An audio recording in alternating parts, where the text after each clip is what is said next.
दशरथ के प्यारे ललन के श्री भगवन की भजन हमें गाना है।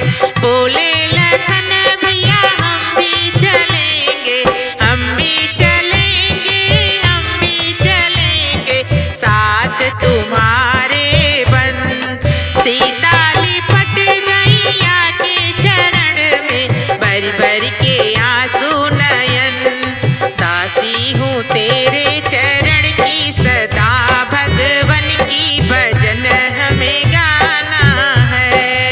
बोले लखन भैया हम भी चलेंगे, हम भी चलेंगे, हम भी चलेंगे साथ तुम्हारे बन।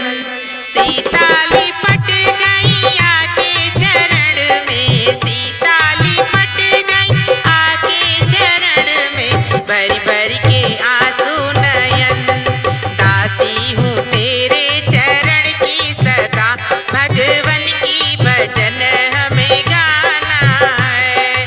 दशरथ के प्यारे ललन की श्री भगवन की भजन हमें गाना है। दशरथ के प्यारे ललन की श्री भगवन की भजन हम गाना है। पंचवटी में सीता जी हर गई, सीता जी हर गई, सीता जी हर गई।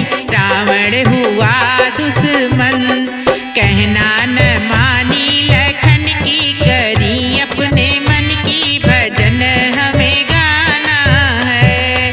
दशरथ के प्यारे ललन की श्री भगवन की भजन हमें गाना है। रेखा के बाहर जब सीता निकली, जब सीता निकली हो, जब सीता निकली, विपत्ति पड़ी फौरन। कहना न मानी लखन की, करी अपने मन की भजन हमें गाना है।